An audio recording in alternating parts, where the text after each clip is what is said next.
The broadcast is now starting. All attendees are in listen-only mode. Good afternoon, I'm Carly Sisson, and I would like to welcome you all to the second session of our Content Marketing webinar series. Today's speaker is Claudette de la Cruz-Wilson from Marketing CoPilot. Claudette has a great deal of marketing experience with 10 plus years in B2B and 6 plus years in B2C marketing. She has been leading digital marketing projects for Marketing CoPilot for over 2 years. Before we begin, I have a couple of reminders about the webinar. Please save your questions till the end, and Claudette will announce the question period where you can type them in the question box in your GoToMeeting panel. All of the presentation slides will be available on slideshare.net/marketingcopilot, and the webinar recordings will be emailed to you following the session. Without further ado, I would like to turn it over to Claudette. Hello everyone and welcome. Thank you for taking the time to join us today. So today we'll be talking about how to make email marketing effective in a lead nurturing process.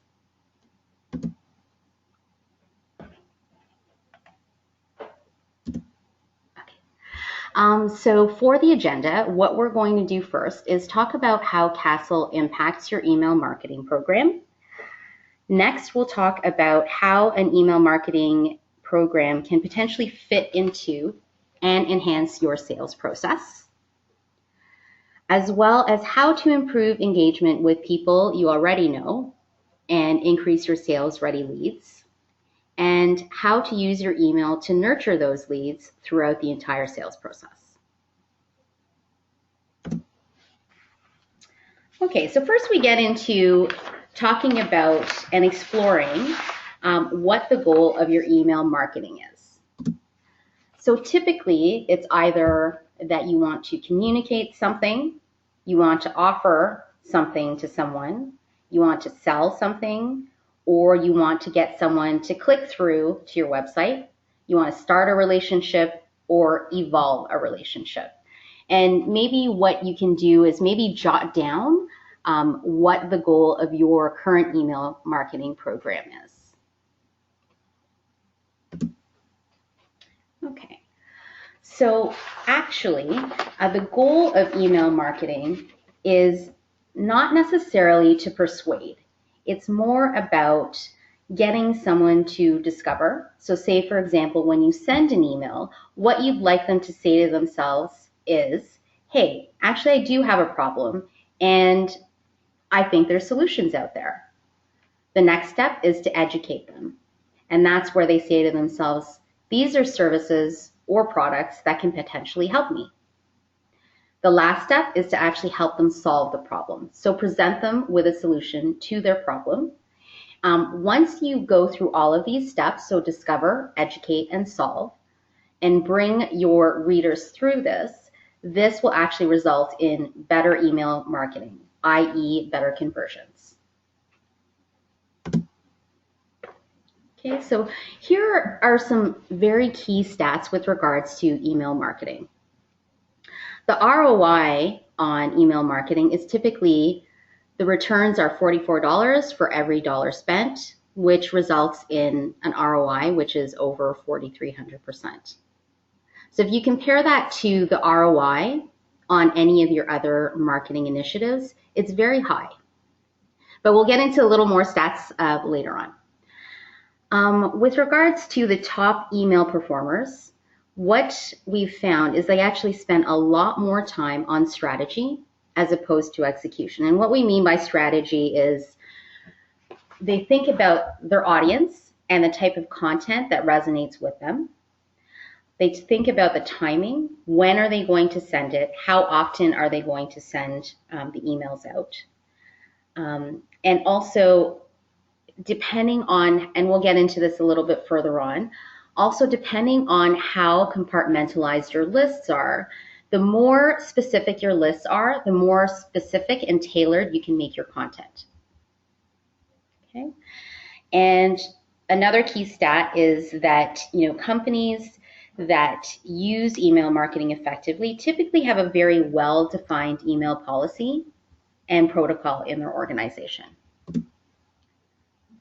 Now here's some myths about email marketing. The first is that email marketing replaces cold calling, when in fact, email marketing is just part of the sales process. And typically a cold call would take place first and then an email, unless there's always going to be the personal element. So it doesn't necessarily replace cold calling, but it can potentially enhance it.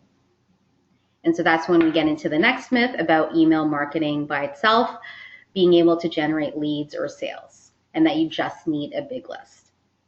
So basically trying to throw something against the wall and hope that it sticks doesn't work. And the fact that email marketing is easy once you hit send, that your job is finished, when really that's just, as we all know, it's typically just the beginning of the process. And once the first email goes out, you want to analyze it, see how many people actually open the email, and then actually how many people clicked on one of your links, came to your website, picked up the phone, some type of call to action. And then from that, you analyze further and determine, what is going to be the next email, so on and so forth. Should we now pull the people out that opened the email and clicked on the links into another list? So again, kind of mapping against your sales process. Another myth is that email marketing is cheap. Again, it's cheap in the sense of, depending on which email marketing platform you use, the platform itself may be, fairly inexpensive, but the actual amount of time that has to be invested in an email marketing program in order to make it run well is pretty extensive. And then the last myth is everyone loves receiving email. And I guess, as we all know as well, right, Carly? We all get bombarded by email, and not everyone loves email. And when we get into the stats for B2B, the actual open rate on average is only 15 to 25%. So obviously that indicates that 75 to 85% are actually not even opening the email. So, again, what you want to do is, when you're getting your content out there, is to provide it in different mediums. So whether it be through social media, email, face-to-face. So you want to have the same content, but give people the chance to absorb that content, read that content, or hear that content in the manner that they prefer. Okay.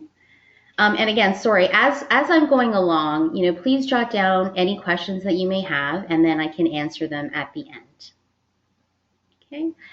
So here we'll start getting into CASL, so the Canadian anti-spam legislation that came into effect on July 2014. So what CASL is an anti-spam law, and it applies to all electronic messages such as email and texts that organizations send in connection with a commercial activity. Okay, and what its key feature, actually, what it's asking is that Canadian and global organizations that send commercial electronic messages, or CEMs, within, from, or to Canada, to receive consent from recipients before sending messages. And actually, there's two types of consent. There is implied and express.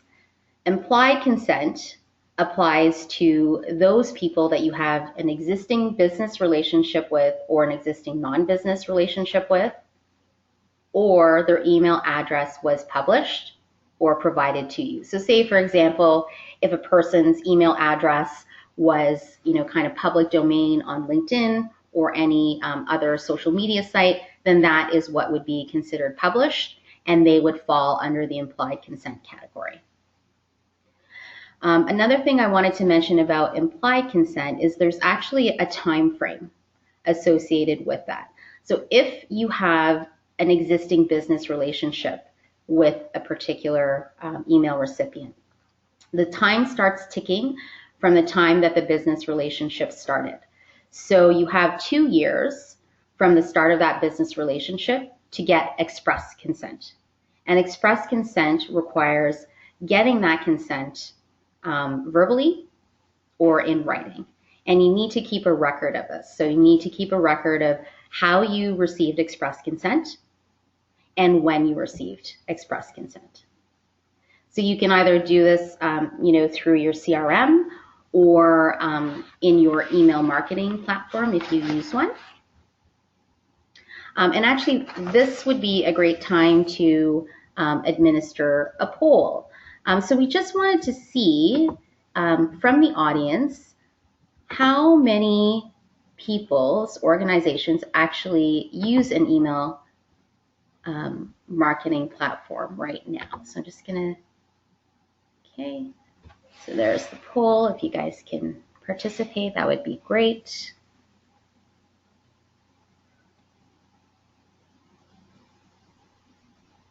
Okay, all right,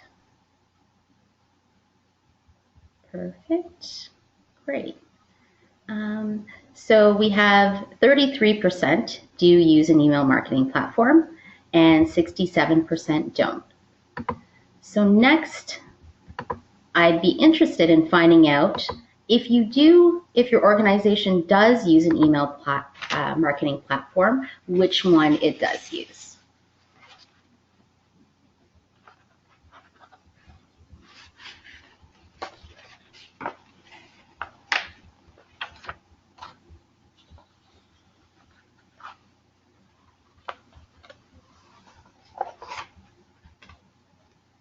Okay. So far it looks like most people are using Constant Contact that are currently using an email marketing platform. So that's great. Okay. All right. So next we'll get into some of the myths about Castle and try to demystify it. So one of the common myths about Castle is that people believe that they won't be able to use email or their current email list to promote their products or services. And in actuality, you can continue to use your email if you have express or implied consent from the recipients. And there is a 36-month transition period, which started July 1st, 2014 and ends on July 1st, 2017. So basically, what you can do is obviously continue to use your current email list if you have previously provided your products or services to them and that they haven't told you to stop. So the other key thing here is that whenever you send out an email, you need to ensure that you have the unsubscribe function or link in there. And if you're using Constant Contact, that's part of every single email, so there's nothing to worry about. Okay. Another big myth is that Castle will be expensive to your business and potentially hurt your business. Fact is, maybe it will, but in reality, probably not. Most likely your business is already complying with the privacy laws and using the common best practices for email marketing. And if that's the case, it should require little effort to comply with Castle. Okay, and just keep in mind that we still have a little over 2 years to adjust and seek express consent from pre-existing clients. Okay, so we're almost 12 months in, and to date there's been 3 $1 million fines that have been issued by the CRTC to companies that have flagrantly continued to spam. They've ignored spam reports, and they made it impossible for people to unsubscribe. So I actually looked into one of these examples, and so what had happened was, with regards to the unsubscribe mechanism, they did have that link in their email, but it wasn't working. So again, if you're using Constant Contact, or I'm not sure about the other email platforms, just make sure, send a test email to yourself and make sure that the unsubscribe link is working. Okay. So what has Castle actually done to the sales process? Overall, I think it's made us, tighten up the process. and made us rethink what we send, when we send it, and who we send it to. It's also made us rethink lead nurturing and think about business ethics. And again, this is, the castle was not meant to punish businesses. It was obviously created to protect the consumer. And as I said, the vast majority of, legitimate companies wouldn't be penalized by Castle because we follow the best practices of email marketing. Okay. So here we get into how to grow your list in a Castle compliant way. Okay, so first, again, it's to do with content.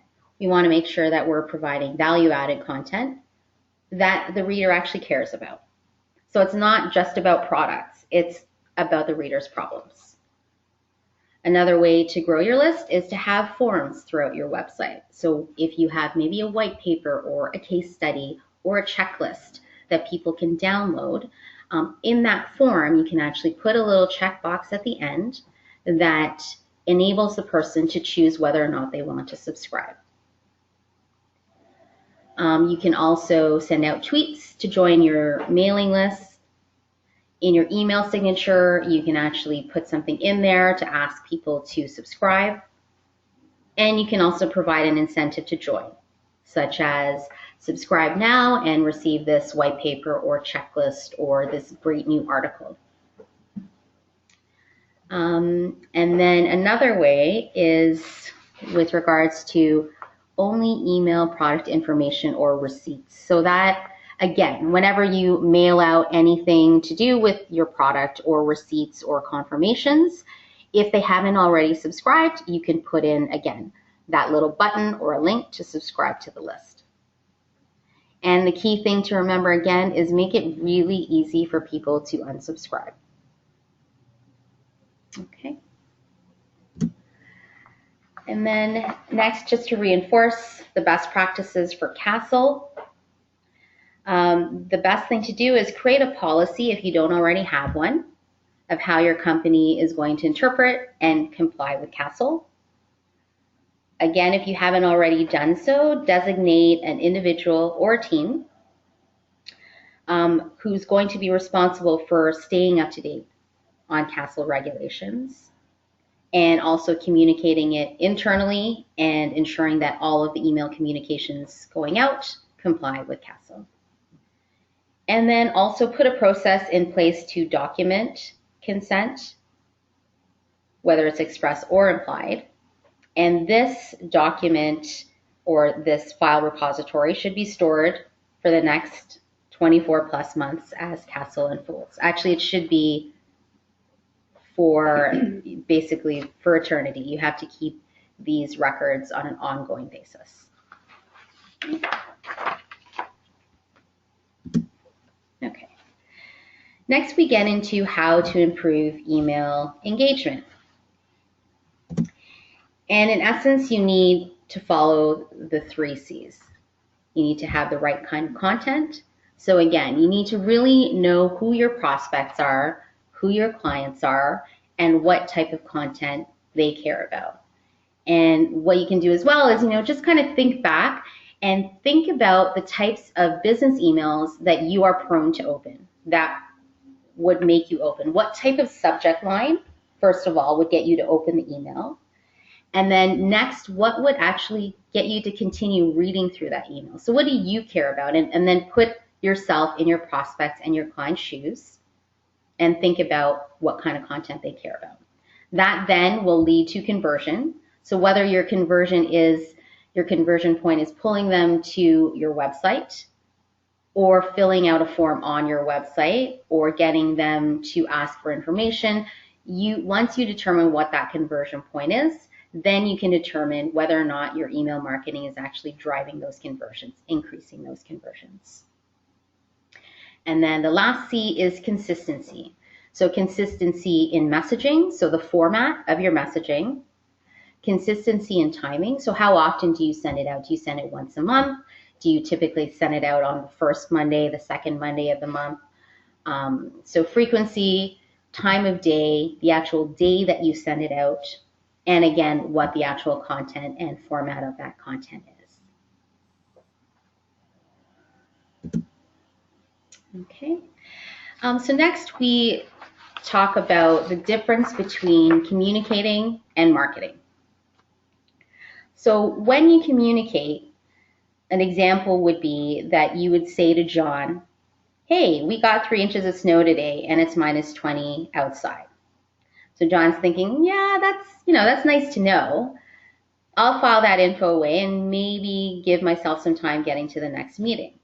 But what you really want to do is you want to elicit a response or a follow-through on a call to action or conversion point. So if you instead said, hey John, we're about to get 3 inches of snow today and it's -20 outside. How about if I go out and warm your car up for you, and while I'm there, I'll brush it off? So, John is that's going to elicit a response, and he's either going to say, yes, come on over and brush off the snow for me, or, you know what, I think I'll do it myself. But essentially, you've got him to engage with your content and elicited a response or follow-up. And then from there, you can actually measure whether or not there was a response. So did he either pick up the phone and call you, respond to your email, or maybe there was a link that led to a form on your website to get him to say, yes, come on over and brush off the snow. Okay. So how do we get personal in an email? It's as simple as sending the right message to the right person at the right time. And so again, actually that example of John is something that you can kind of tie in with anything that's happening today. So if, for example, you knew that a number of your prospects or clients were big sports fans, you might be able to tie it into a game that happened that night, a Blue Jays game or a hockey game. Some type of subject line that would get them to open it. So that's, again, that kind of ties into sending the right message to the right person at the right time. That also ties into kind of some, key findings as well. So typically, the lowest open rates typically happen on Mondays and Tuesdays. The highest open rates actually happen on Thursdays. But again, you might want to, what I would probably recommend is that you experiment. So try sending out on Thursday, see what your open rates are like. And then the next email, try a different day, maybe Wednesday. And then as you see, and this will take, obviously a number of months, maybe over the span of 12 months, you can try the different days, see where you get the highest open rates. And then obviously on the day and or time where you have the highest open rate, then choose that as your day and time for sending out email marketing communications. Okay, and then again, what you want to focus on is the customer. So company versus customer. Content is what attracts people, and customers are not targets, they're actually people. So we need to remember that they're people, and we're trying to make a connection between ourselves and them.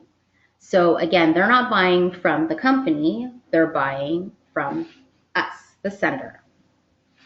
And the content actually helps facilitate the building of this relationship in a very transparent way. So we typically as marketers, we worry about our ability to build persuasive copy, but persuasion in today's world is perceived as not being very authentic. So what we should focus on instead is actually clarity. So clarity is, in today's world, persuasion. So when people receive an email, they have 3 options. They can either choose to read it now, choose to save it for later, or just delete it and never read it.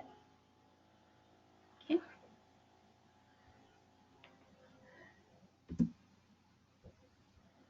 And this is how we can win the battle of priorities.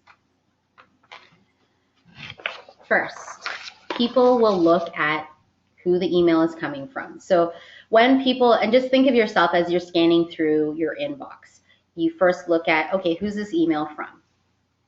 Is it a trusted source? So again, you need to decide in the from line, is it just going to be from your company name, or is it maybe going to say, for example, sometimes we'll send things out and it'll say Marie at Marketing CoPilot, that's who it's from, or Carly or Claudette. So it puts that, it makes it very personal, and people would be more apt to open it if they know you. The subject line. Subject line is very key in that if there's something that is exciting or different, or, that is what is going to make someone open it. I think more so than even the from. And on that topic, with regards to subject lines, the ideal length of a subject line is actually 6 to 10 words. And whereas most emails actually have 11 or more words, but there's less of an open rate. So if you can, try to keep your subject line to between 6 to 10 words, make it very punchy. And again, you're going to want to test different subject lines. So one way you can test different subject lines is you would have the same content in the email, but you could have 2 or more different subject lines and see which one gets opened more. Okay. So again, you can test this throughout, the 12-month period of, testing and kind of getting your email marketing into shape. And then again, we touched on timing with regards to when the email gets sent makes a big difference between the now or never category. So again, Fridays typically are not a good day to send either. Mondays and Fridays are probably 2 of the worst days during the week to send out an email. But again, I don't want to make that blanket statement, because you may find that with your list, maybe they are opening it on the weekend. So you're going to want to try and test out every single day of the week just to make sure that you find the ideal time and day to send out your emails. Okay. The 2-2-2 principle. This is a quick way to run your email through an asset test. In 2 seconds, will the person know who the email is from? Can they understand the email in 2 words? So basically, can they sum up your content in 2 words? And why does it matter today?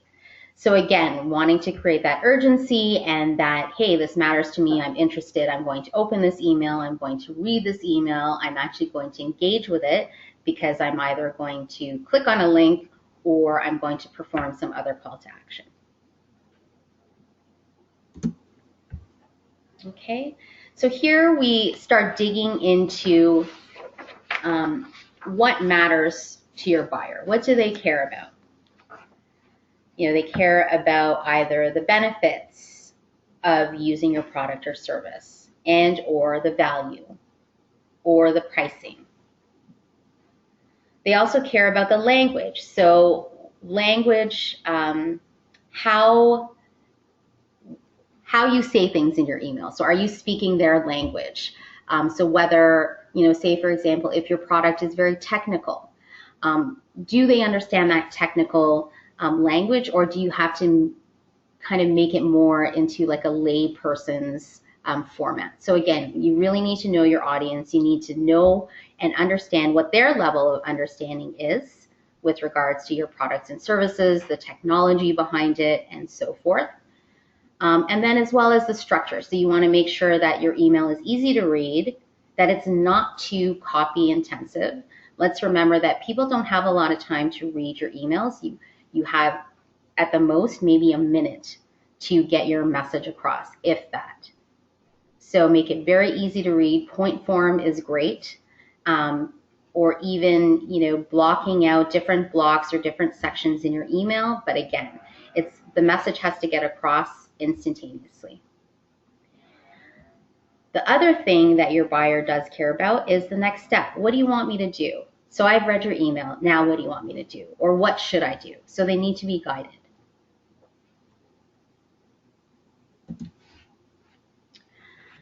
The other thing that we recommend is to use a template. And then what this does is it makes it very simple for you to create new email content. So the template basically will identify and walk you through, or the writer of the email, it'll walk you through exactly what needs to be populated in the email. So first, it's going to kind of prompt you to, go back to why are you actually writing this content?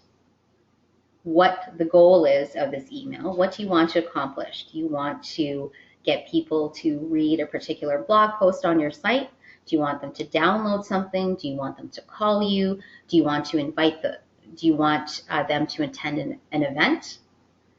And again, you need to know who you're writing for, why they should care, and also what are the best keywords for this content? What keywords resonate with them?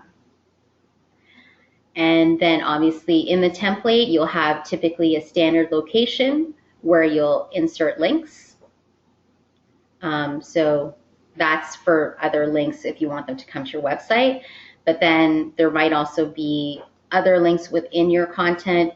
I don't know, what do you think, Carly? I don't typically recommend putting too many links in the body copy. I like to save it for the call to action. Yeah, I usually do like one in the content. If you're referring to a blog post, maybe you hyperlink the title because people might be interested right off the bat. I don't want to read this little excerpt. I'd rather just read the entire blog post. And so putting one, kind of at the top that's going to go to the same page as your call to action at the bottom, I think that's worked well for us. Okay, good.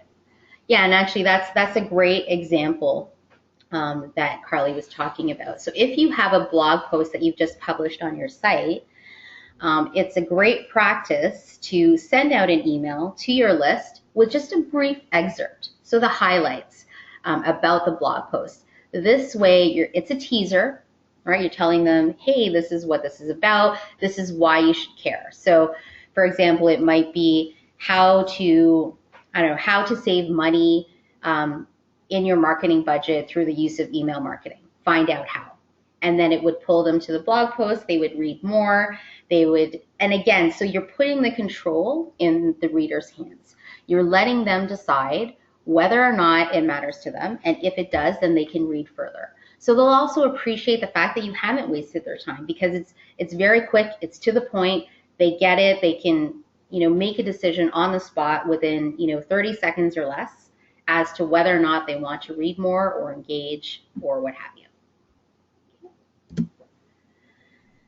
Now, the plain truth, brass tacks about email marketing conversion rates is that it's typically less than 1%. So if we do the math on this, if, for example, you mailed a list to 5,000 people, and the typical standard open rate for B2B emails is between 15 to 25%.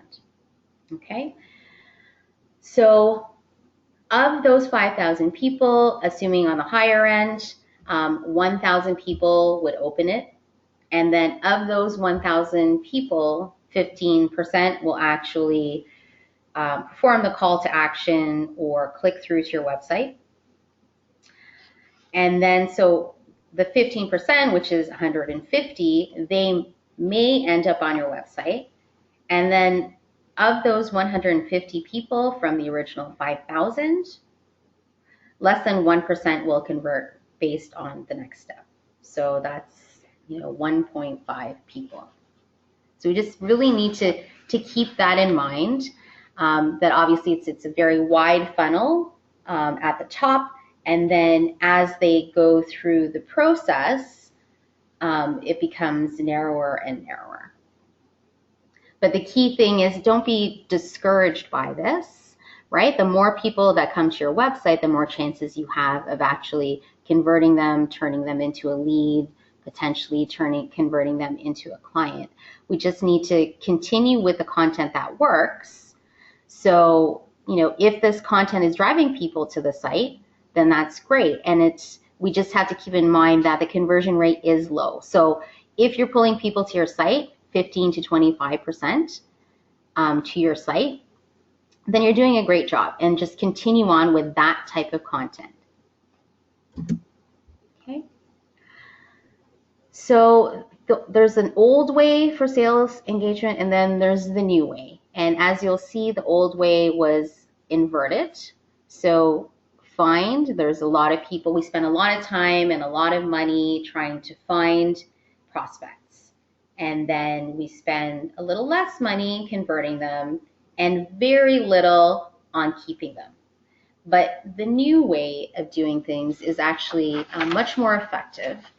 If we spend less money on finding prospects, we spend the same amount converting them, but we focus a lot of time and attention on retaining the people that are interested. Okay. Now here we get into list segmentation.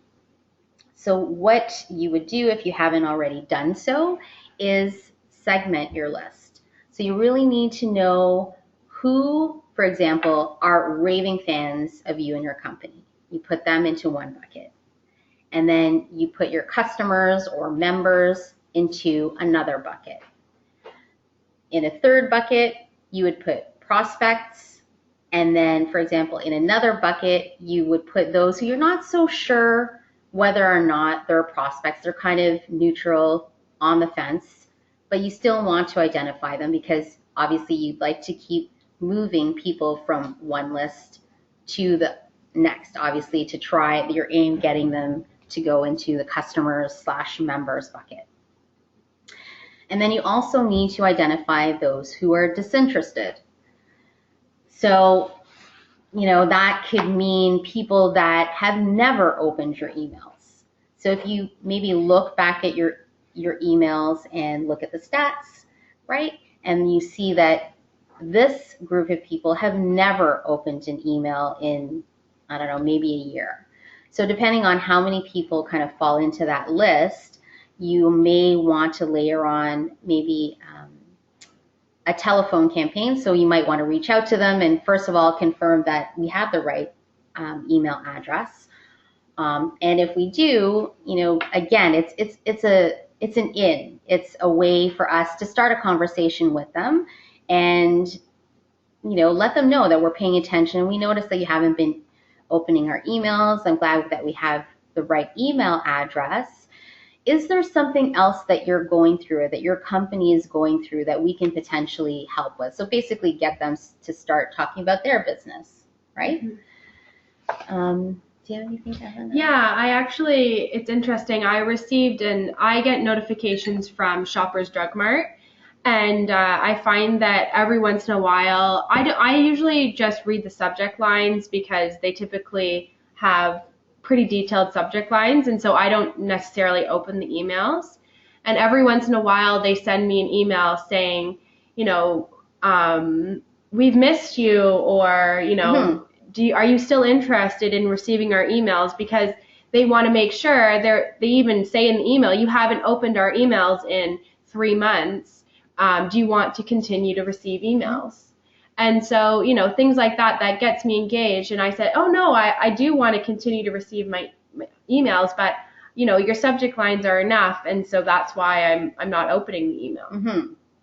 Yeah, and that's a really good point, too, because one thing that we need to keep in mind when we're looking at email stats with regards to how many people open is that actually when people just preview it in their preview pane, that's not counted as an open. So we need to be very careful about not throwing people off the list until we confirm whether or not they want to continue receiving emails. Mm-hmm. Yeah, really good point. Okay. So the best way to tie in your email campaigns with your sales process is to first go through and confirm what your sales process is. And during that sales process, what are the email touch points? So obviously we know maybe when you first make the sale, there's an email that goes out and it's a confirmation email.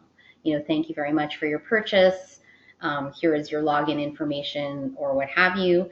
And then maybe there's another email that has an invoice. So these are kind of opportunities for you to add in some email content, get them to subscribe if they're not already subscribed to your list.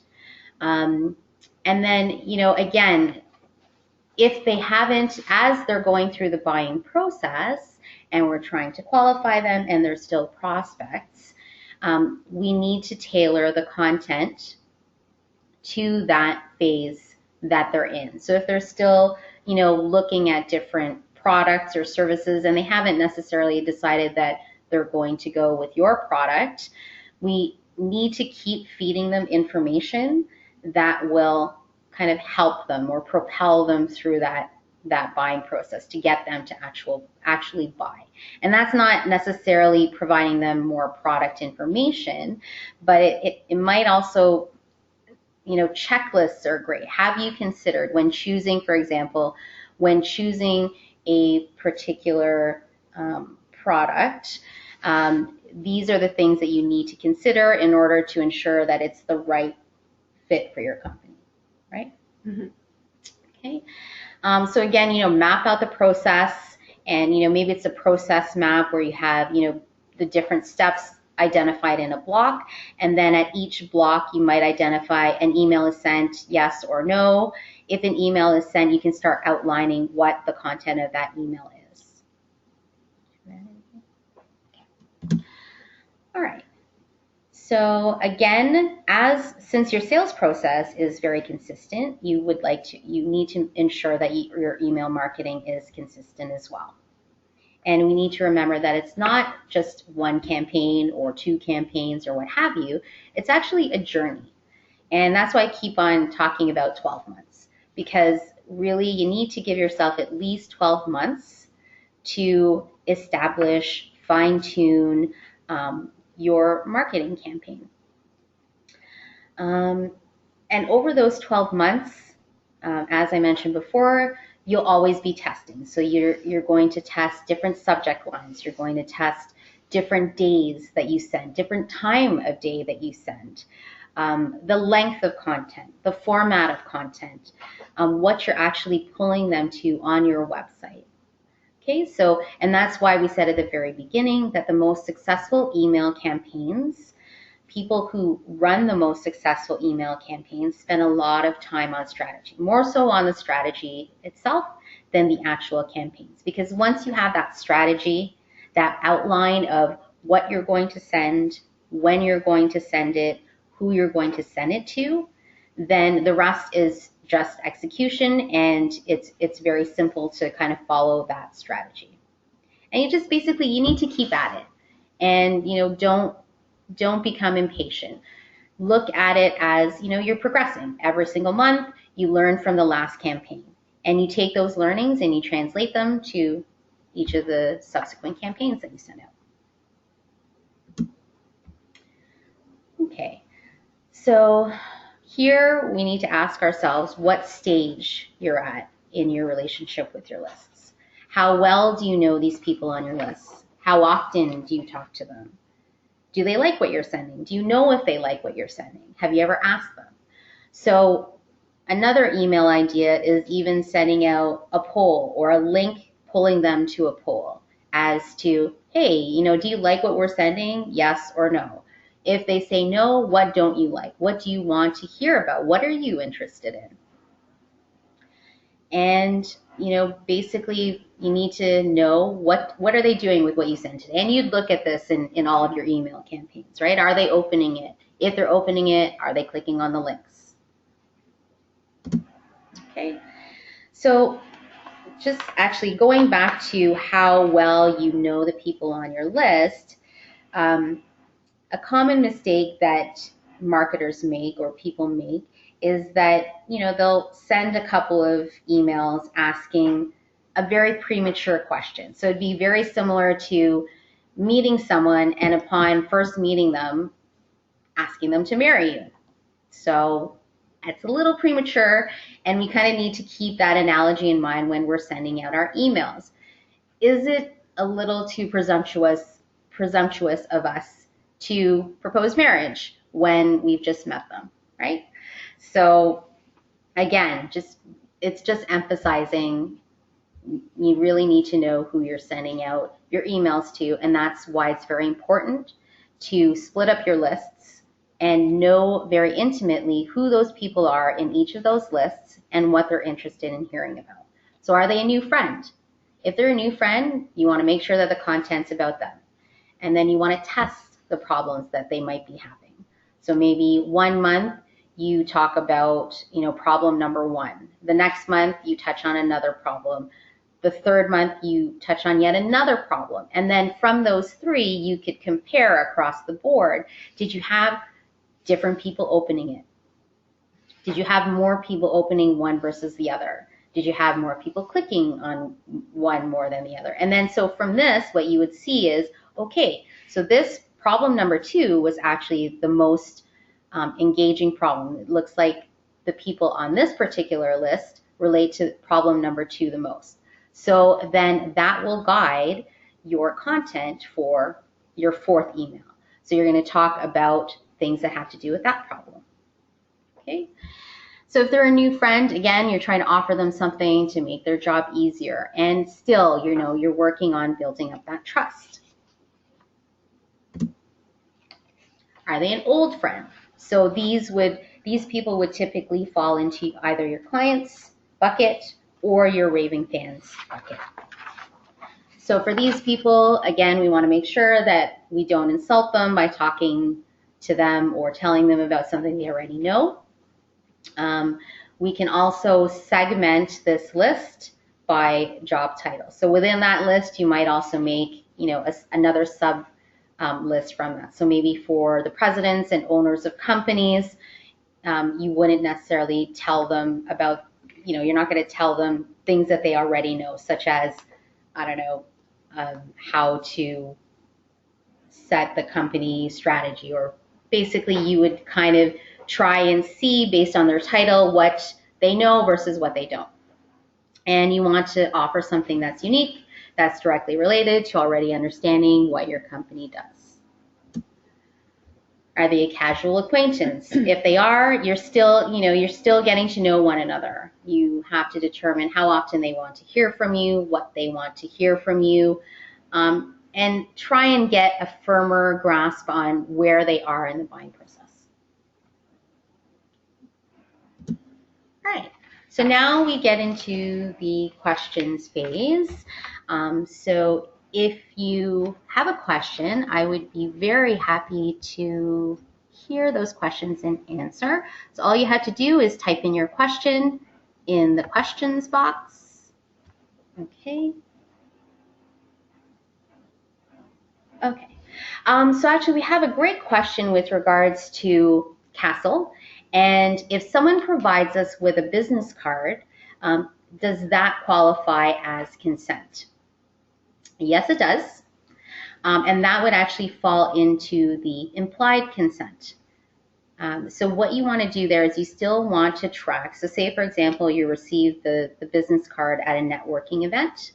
Then what you would want to capture is obviously the name of the person, the email, any other particulars, so their title, company, but you want to identify the date that you received the consent and where you received the consent. So if it was at a business networking event, then you would actually put the title of that and keep track of that either in your CRM, if you use a CRM, or in your email marketing platform, or as simple as even keeping it in a spreadsheet, an Excel spreadsheet. Another question is, how often should you expect someone to click on a link or reply in some way in a campaign? So typically the average for B2B email campaigns is around 15%. So that's 15% of the people that actually opened your email. Okay. And then let me see, next question. Yes. Who? Oh, okay, sorry. Okay.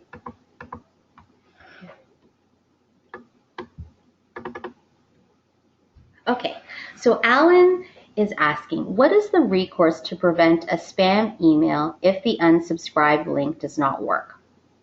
Okay, so there's actually two things you can do. One, if you want to report that particular company and that email, you can go to, I think it's just castle.com.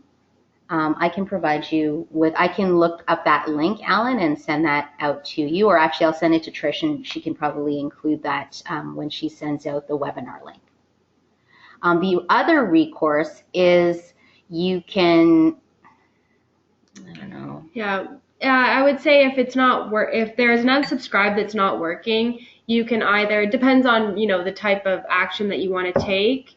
But you can respond to the person that has sent the email and just explain, you know, your unsubscribe isn't working. I don't want to be included on your mailing list. Please unsubscribe me.